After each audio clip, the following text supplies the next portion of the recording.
Hi, it's Rich Hoffman here.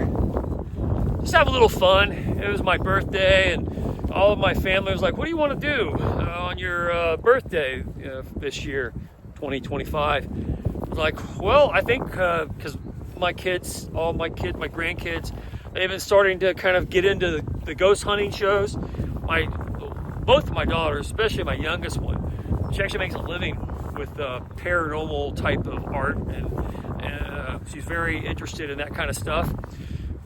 She travels all over the country and does very well with art that kind of deals with paranormal circumstances. She was like that even when she was a little girl. She always was very interested in ghost stories and ghosts and hauntings and what causes them, and she and her sister, with me always in the room, would watch countless hours of these ghost hunting shows. So for her sweet 16, at that time period, I took her on a ghost hunt to the very, very scary place of Moonville, Ohio, just outside Athens. And we went out there and did a ghost hunt, and went out there several times. And each time we've been out there, something weird happens. Usually it's in photography. When you take a picture, you get orbs in the picture, and people argue whether or not those are screen flares or whether or not some bug flew across a flash photography or whatever it is. And I found them to not be any of those cases because I'm pretty good at those things, and I watch it, and I'm careful about dust and dirt and how things happen. But every time we went out there, some kind of weird thing has happened in a photograph, still photographs. So I thought it'd be fun for this year, for my birthday, for my family. We went out to Eastern Ohio and camped for some time.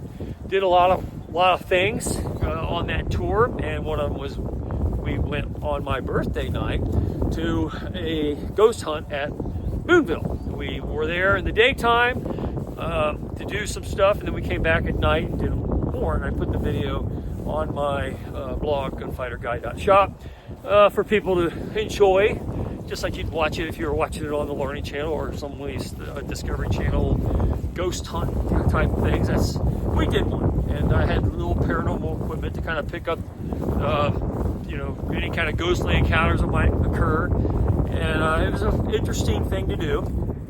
And while we were doing it, not much happened. We did get some EMF readings in the daytime and not at nighttime, so we weren't sure what we were doing. We just were having fun doing it. It's a scary place to be because it's in the middle of nowhere. You're really far out there in Zaleski National Forest, close to Lake Hope, but there really isn't any homes or nobody around for miles. It's a very remote area, more remote than people were used to. And so I took my family out, and we had a good time ghost hunting, and I think it was fun for a good birthday experience. But yeah, we did end up, when we looked at the photos later, there was a green orb that kept forming around my wife. And while we were doing it, she kept saying, there's something on my left. There's something on my left. I look around, there's nothing there. There's no bugs. It's too cold for the bugs to be out. And sometimes with their flashlights, they can hit the lens and make some kind of little weird motion in the camera. It can look weird. But none of those conditions were present. We were in low light, very low light, and watched out for lens flare, just so it wouldn't be an issue. So what we're looking at was nothing in the night sky. It's a very dark sky area. There were no lights for miles around. There's no porch lights on any houses anywhere close by. We're just taking a picture towards my wife at essentially nothing, down into Raccoon Creek, and it was pitch black. So there was no reason for anything to generate. But sometimes these orbs do form. They form outside your normal visual spectrum, but you can sometimes, when you're filming, even with digital cameras, you can the color spectrum is different because your flash photography confuses it, so it falls right outside your normal visual range. And sometimes you can see things you don't normally see. And that's what happened here. So a green orb did form near my wife, exactly where she said it would be when she said something is over here on my left. So we took some pictures. To our naked eyes, there was nothing there. But when we went back and looked at the pictures, sure enough, it was a green orb right next to her and floating around in that area. And people say that those are disembodied spirits or some kind of spiritual energy trying to form. It can't quite manifest into any kind of terrestrial form. It's just energy that kind of coalesces and exists there as a concentrated element of energy. So we were, it was interesting to go and do all the things we did, and then to have it in that way was kind of fun. It's fun for everybody. Gave the kids a spooky story to tell. And it goes back to every time I've ever been to Moonville, there's been something like that that's happened. Some weird little anomaly, can't really be explained by science, and it forces you to ask, well, what is it? So part of this birthday trip, we went around a whole bunch of different paranormal sites, and I'm doing research for a book I'm working on. It'll take a while for me to go through it, but I'm working on something. And that was part of the science experiment of going to the Moonville tunnel to do a ghost hunt. Because I do like to prove that these things aren't ghostly, but they keep proving that they are ghostly, and it keeps happening. So what is it that makes it happen, I think, is the point of the story. And the paranormal activity that's out there is certainly something we should consider as far as how you manage existence. You believe in spiritual entities. People believe in demons. They believe in angels. They believe in all kinds of different characters that are out there.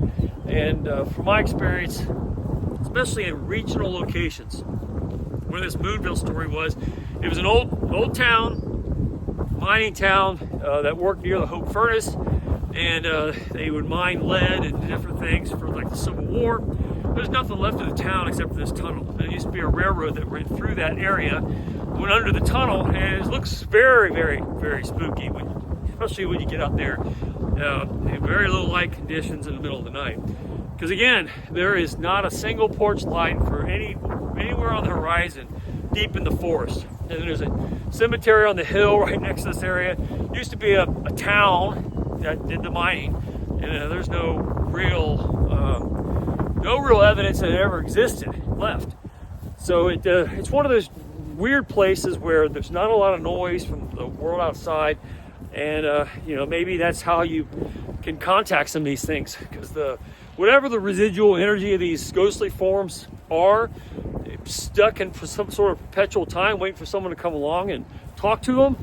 And when you do talk to them, they seem to be interested, and because there's nothing going on most of the time, and someone comes along and starts talking to it. Of course, like I said to my grandkids when we were coming home from this thing, because they were like, oh my gosh, it was so freaky, so scary. I'm like, well, it's kind of like petting a cat.